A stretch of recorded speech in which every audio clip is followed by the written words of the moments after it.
Olá, boa noite. Começa agora o Jornal da Justiça desta sexta-feira, 20 de janeiro. Polícia Federal cumpre mandados de busca e apreensão na casa do governador afastado do Distrito Federal, Ibanez Rocha. A determinação foi do ministro Alexandre de Moraes, a pedido da Procuradoria-Geral da República. Esse é um dos destaques da edição de hoje. E você vai ver também. Em outra operação, Polícia Federal prende suspeitos de financiar atos antidemocráticos do dia 8 de janeiro. Equipe de restauradores do Supremo Tribunal Federal recupera quadros, esculturas e móveis de época danificados durante os atos de vandalismo. E ainda, projeto do Tribunal de Justiça de Minas Gerais leva música às crianças que vivem em abrigos e revela talentos.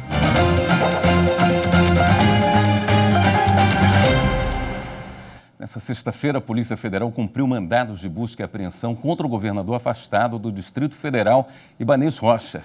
O ministro Alexandre de Moraes, do Supremo Tribunal Federal, determinou o cumprimento das medidas a pedido da Procuradoria-Geral da República no inquérito que apura a responsabilidade de autoridades nos atos de vandalismo ocorridos no último dia 8. Ao menos 3 endereços ligados ao governador afastado do Distrito Federal foram alvos de uma operação hoje à tarde. Um deles, a casa de Ibanez Rocha. A Polícia Federal também cumpriu mandado de busca e apreensão contra o ex-secretário interino de Segurança Pública do DF, Fernando de Souza Oliveira. A pedido da Procuradoria-Geral da República, o ministro do Supremo, Alexandre de Moraes, autorizou as medidas para apurar condutas de autoridades públicas que teriam se omitido na obrigação de impedir os atos violentos. Em outras 2 operações em diferentes estados, a Polícia Federal também foi atrás de provas e prendeu suspeitos. Uma delas foi para localizar pessoas que teriam financiado e participado dos atos de vandalismo na sede dos 3 poderes. Foi a Operação Lesa Pátria. O Supremo Tribunal Federal expediu 8 mandados de prisão preventiva e 16 mandados de busca e apreensão para cumprimento nos estados de São Paulo, Rio de Janeiro, Minas Gerais, Goiás, Mato Grosso do Sul e Distrito Federal. Entre os presos estão os extremistas Soraya Banciotti, Renan Sena, Ramiro Júnior e Randolfo Dias. Os 4 são suspeitos de envolvimento em crimes de abolição violenta do Estado Democrático de Direito, golpe de Estado, dano qualificado, associação criminosa, incitação ao crime, destruição e deterioração ou inutilização de bem especialmente protegido. No Pará, a PF cumpriu mandados contra supostos apoiadores das ações antidemocráticas no Estado. Eles teriam financiado e estimulado caravanas para as invasões em Brasília. A investigação começou a partir das postagens em redes sociais de participantes do movimento. Uma equipe de restauradores do Supremo Tribunal Federal está recuperando quadros, esculturas e móveis de época danificados durante os atos antidemocráticos do último dia 8 em Brasília. A repórter Viviane Novaes mostra esse trabalho delicado e de muita técnica que dá vida nova a obras e objetos de valor histórico e artístico. Para onde se olha, um restaurador com uma peça diferente. Um quadro, uma cadeira, uma escultura. Esta, que representa a justiça, foi feita pelo artista mineiro Alfredo Seschiatti. A peça teve um pequeno dano na base de sustentação e já está quase pronta para voltar ao hall dos bustos da Suprema Corte. Eu fico pensando no artista, né? Se ele estivesse aqui hoje presenciando tudo isso que aconteceu com uma peça que ele criou com tanto carinho, né? E assim, o cuidado com essa peça é muito importante, a história do nosso país, né? Ela traz a história. Então, assim, a gente tem que cuidar para o futuro, né? Para que as novas gerações tenham contato com ela. A cadeira em estilo francês do século XIX teve um dos pés quebrados. Aos poucos vai ganhando vida nova. O quadro do ministro do STF, José Linhares, está quase pronto. A obra, assim como a de outros ministros que já passaram pela corte, foi pintada pelo impressionista Armando Romanelli. A gente teve que fazer uma limpeza, porque estava bem sujo, né? Depois a gente teve que fazer enxertos na parte dos rasgos, nivelamento e agora a gente está na parte da reintegração cromática. O meu trabalho, ele é um trabalho nobre, sabe? Um trabalho de construção, né? Um trabalho que ele recompõe. E, então, dá uma satisfação muito grande quando eu vejo que está finalizado e ele vai poder voltar totalmente estabilizado para o lugar original. Esta é a primeira etapa de restauração das peças danificadas por vândalos durante os atos antidemocráticos do último dia 8. A prioridade é recuperar as obras do primeiro andar do edifício sede do STF até a abertura do ano judiciário, no dia 1º de fevereiro. A maior peça em restauração é este quadro de 10 metros quadrados, que tem o nome de Os Bandeirantes de Ontem e Hoje. A obra foi feita especialmente para o Supremo Tribunal Federal em 1971 pelo artista plástico Masanori Uragami. O quadro retrata a opressão dos bandeirantes sobre os índios. Os restauradores recuperam a tela que foi rasgada e garantem: a obra, um patrimônio público, vai voltar ao que era antes. Não é um patrimônio do STF, mas é um patrimônio da humanidade, né, que está dentro de um bem que é patrimônio da humanidade, né? Então, vai ser com muita honra que a gente vai poder voltar a receber o público externo nas nossas visitas, no nosso próprio museu, para poder novamente ter essa honra, ter esse prazer de compartilhar conosco itens tão bonitos, né, e que tem tanta importância, né, para o nosso povo, para a nossa sociedade.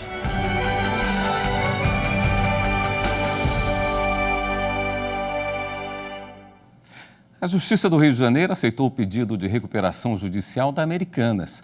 A varejista anunciou neste mês que enfrenta grave crise financeira em razão de inconsistências em lançamentos contábeis no valor de 20 bilhões de reais.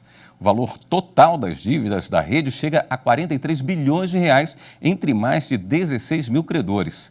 Na decisão, o juiz Paulo Assed Stefan chamou a atenção sobre as consequências de uma eventual quebra do Grupo Americanas, não somente para o setor financeiro, como para a própria população. Ainda conforme determinado, ficam suspensas todas as execuções financeiras contra Americanas. O Tribunal de Justiça do Distrito Federal lançou uma série de vídeos para explicar as obrigações fiscais e evitar dívidas da população. Meu falecido esposo era quem cuidava desses assuntos. As contas da casa era tudo com ele. Eu nem sei o que é esse tal de ITCMD. Tem ainda IPTU, IPVA, ICMS e ISS. Siglas que assustam quem não tem muito jeito com os impostos e tributos. Esses assuntos são abordados na série Se Liga, quem sabe mais, deve menos. Os conteúdos produzidos pelo Tribunal de Justiça do Distrito Federal e Territórios, em parceria com o Tesouro Nacional, têm o objetivo de promover a educação fiscal. Os vídeos retratam situações do dia a dia de forma simples e lúdica. Os personagens são pessoas que, em geral, têm dúvidas sobre o tema. As animações exibem situações do cotidiano sobre como lidar com a responsabilidade fiscal e os principais tributos. Uma mensagem importante do material é para que as pessoas sempre procurem informações oficiais de forma a evitar golpes ou dívidas. É muito importante buscar informações oficiais para não ter essas surpresas. E é sempre bom lembrar: é com o dinheiro dos impostos que o governo constrói escolas, mantém o posto de saúde, investe na melhoria da cidade e muitas outras coisas. O Ministério Público Federal denunciou os ex-vereadores do Rio Grande do Norte, Adilson Ramos de Oliveira Campos, conhecido como Júnior Miguel, e Diego Alain Bezerril Souto, por crimes contra o sistema financeiro nacional. Os ex-vereadores obtinham documentos de identidade, comprovantes de rendimento e de residência de terceiros sem autorização ou conhecimento do uso, principalmente de moradores da região, para obter de forma fraudulenta recursos de financiamento de veículos. Durante o cumprimento de mandado de busca e apreensão, a Polícia Federal encontrou quase uma centena de documentos, incluindo 35 registros de veículos. Além dos 2 ex-vereadores, o Ministério Público Federal denunciou mais um envolvido em crimes contra o sistema financeiro nacional, lavagem de dinheiro e falsificação de documentos. A seguir, Supremo Tribunal Federal reafirma o entendimento de que convenções internacionais não se aplicam nos casos de danos morais de passageiros que viajam ao exterior. Voltamos já.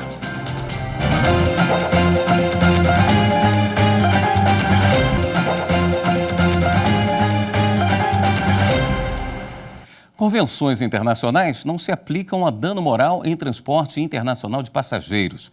O entendimento do Supremo Tribunal Federal é que o Código de Defesa do Consumidor deve prevalecer sobre as normas de direito internacional. A discussão começou porque uma passageira recorreu à Justiça do Estado de São Paulo, buscando a responsabilização da companhia aérea Lufthansa por transtornos sofridos em razão de atraso de voo e extravio de bagagem.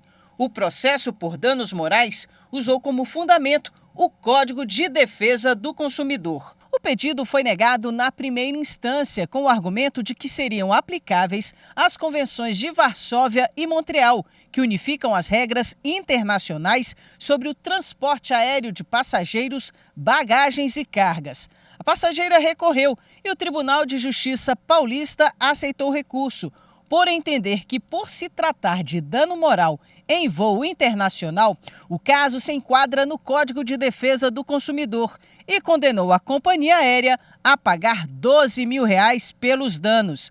A empresa, então, recorreu ao Supremo. O processo foi julgado em sessão virtual antes do recesso. A relatora do caso é a presidente do Supremo, ministra Rosa Weber.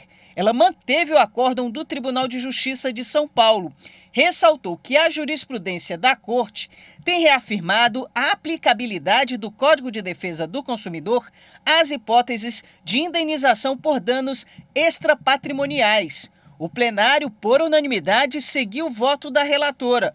A matéria tem repercussão geral reconhecida, ou seja, a decisão tomada pelo STF vai valer para casos semelhantes julgados em todo o país. O Superior Tribunal de Justiça entendeu que uma companhia de energia terá de pagar taxa de ocupação de imóvel para a União. A segunda turma do STJ, por unanimidade, manteve acórdão do Tribunal Regional Federal da 5ª Região, que julgou improcedente pedido da Companhia Energética de Pernambuco para que a União se abstivesse de cobrar da empresa taxa de ocupação de terreno de Marinha, onde está instalada uma subestação de energia elétrica. No recurso especial, a companhia alegou ser concessionária de serviço público federal e que o imóvel era utilizado estritamente para a concessão do serviço de fornecimento de energia elétrica, o que garantia o direito de cessão gratuita. O colegiado negou provimento ao recurso especial e a relatora ministra Suzete Magalhães pontuou que, ainda que a empresa seja concessionária de serviço público federal, ela passou a ser integralmente privada e a executar as atividades com finalidades lucrativas, razão pela qual, de acordo com a legislação, a cessão de uso do imóvel em questão deve ser onerosa. Um representante propagandista dos laboratórios Pfizer não conseguiu obter reconhecimento de estabilidade provisória por ser diretor de uma cooperativa. Para a 8ª turma do Tribunal Superior do Trabalho, não há conflito entre o objeto social da instituição e a atividade principal da indústria farmacêutica que pudesse colocar o emprego do trabalhador em risco. O profissional trabalhou para a Pfizer de 2014 a 2018. Quando foi dispensado, ele era diretor financeiro da cooperativa de consumo dos propagandistas e vendedores de produtos farmacêuticos de Feira de Santana, na Bahia. Como o mandato na cooperativa só se encerraria em 2020, ele pediu na Justiça do Trabalho o reconhecimento de estabilidade assegurada aos dirigentes sindicais e a reintegração ao emprego. Em primeiro grau, o pedido foi aceito. O Tribunal Regional do Trabalho da 5ª Região na Bahia manteve a sentença com base na Lei 5.764 de 1971, que define a Política Nacional de Cooperativismo. De acordo com o TRT, a lei assegura aos empregados eleitos diretores de sociedades cooperativas as mesmas garantias previstas para os dirigentes sindicais, conforme o artigo 543 da Consolidação das Leis do Trabalho. A Pfizer recorreu ao Tribunal Superior do Trabalho. O relator na 8ª turma, ministro Agra Belmonte, entendeu não haver conflito entre o objeto da cooperativa e os interesses ou a atividade principal do empregador. O que tem a ver gêneros alimentíssimos com propaganda de farmácia?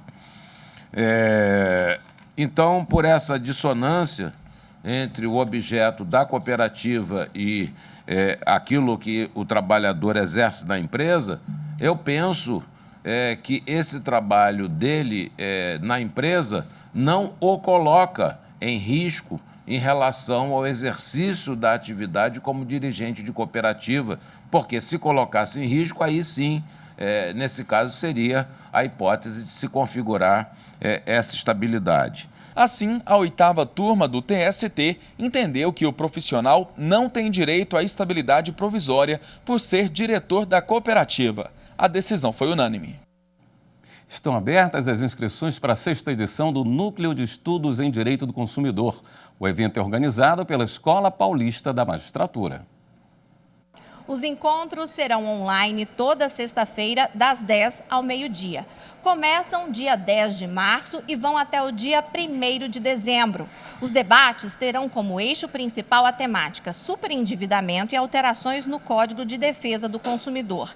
São oferecidas 50 vagas exclusivas para magistrados na ativa, do Tribunal de Justiça de São Paulo e de outros tribunais, sem prejuízo da possibilidade de ingresso posterior de novos integrantes. As inscrições estão abertas até o dia 7 de março e a matrícula é feita automaticamente. Outras informações estão na página do Tribunal de Justiça de São Paulo.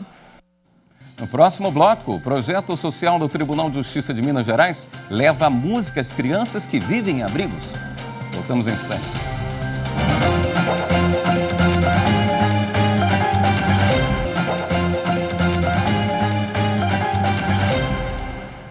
Por unanimidade, a 6ª turma do Tribunal Regional Federal da Primeira Região decidiu que não cabe à União reembolsar despesas médicas por cirurgia em hospital particular se o paciente não demonstrar que o SUS recusou o procedimento.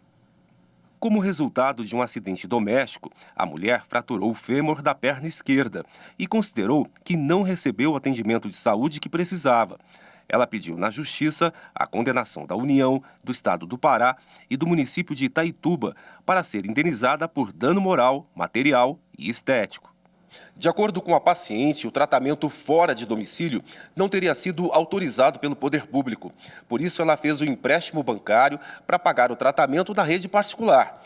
Na primeira instância, a Justiça Federal decidiu pelo não ressarcimento dos gastos, porque não foi demonstrada a recusa do atendimento na rede pública. Inconformada, ela recorreu ao Tribunal Regional Federal da Primeira Região. O relator, desembargador federal Daniel Paes Ribeiro, afirmou que a autora não pleiteou a realização de tratamento médico em domicílio diverso, mas sim o reembolso das despesas médicas realizadas em hospital particular. É compreensível a aflição da própria postulante e de seus familiares diante da situação pela qual passou a partir do momento em que sofreu a fratura de sua perna esquerda, especialmente quando já apresentava quadros de hipertensão e diabetes, como registrado nos autos. No entanto, a opção por realizar o tratamento em hospital particular, sem qualquer demonstração da falta de prestação do serviço médico pelo Sistema Único de Saúde, não é suficiente para legitimar o pedido reparatório ora deduzido. Por unanimidade, a 6ª turma do TRF1 seguiu o voto do relator. Os chamados Círculos de Construção de Paz da Justiça de Mato Grosso têm transformado a vida de pessoas que cumprem pena no município de Pontes e Lacerda, em Mato Grosso. Veja os resultados. Os círculos de construção de paz, realizados pelo Núcleo Gestor da Justiça Restaurativa do Judiciário Mato-Grossense, são retomados na unidade prisional de Pontes e Lacerda. A partir daquele momento, ele começa a conhecer as dificuldades do colega do lado, entendeu? E assim ele diminui os conflitos entre eles passam a se entender melhor. Percebemos que teve muita mudança no comportamento dos operantes perante aos servidores, os colegas de cela. A importante ferramenta da Justiça trouxe reflexos positivos e vem transformando a vida dos reeducandos. Estava assim, um pensamento, às vezes, assim, até de desistência dos meus sonhos, na verdade, sabe? Mas assim, depois que veio esse projeto, é como se uma força te tocou e você começou a acreditar e até confiar mais na sua pessoa, em Deus também, principalmente. e as portas começaram a se abrir. O projeto social do Tribunal de Justiça de Minas Gerais leva a música às crianças que vivem em abrigos e revela talentos. Descortinando o futuro e descobrindo o olhar atento. Essas imagens são reveladoras. Mostram uma proposta social de ritmo clássico, o de formar cidadãos. Começou como crianças e adolescentes de comunidades e de abrigos, porque essas crianças não tinham visibilidade, às vezes nem saíam do abrigo. E realmente foi um projeto vitorioso.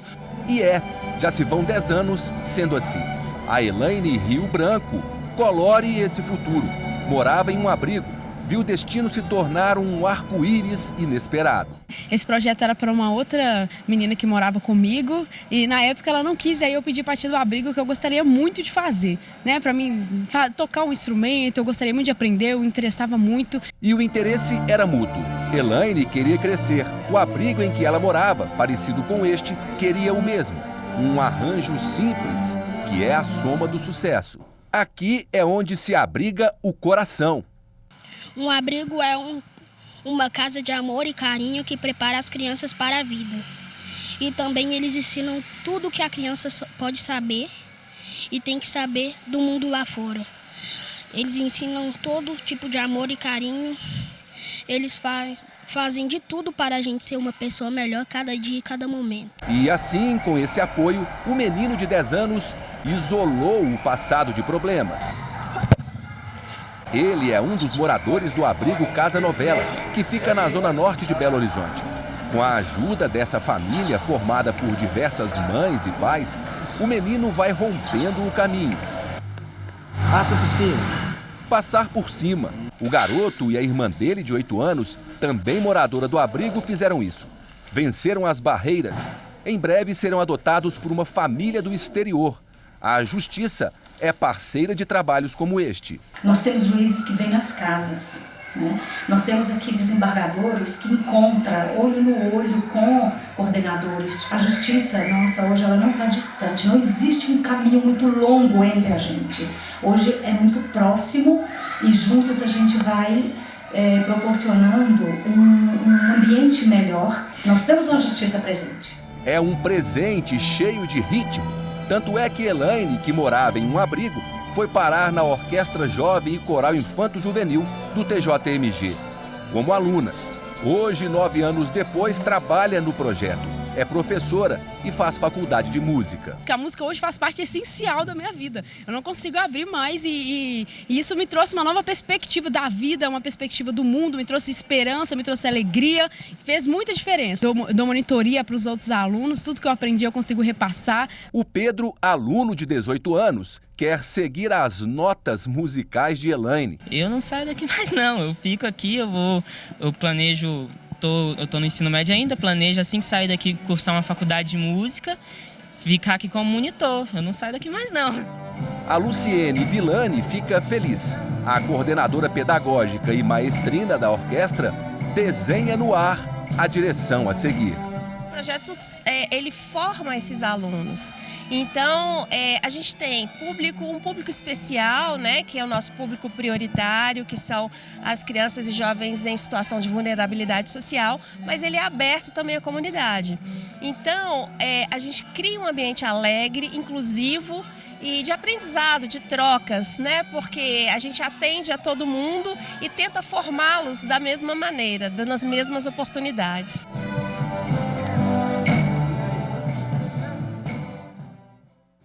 Esta edição do Jornal da Justiça fica por aqui. Uma boa noite para você, um ótimo fim de semana.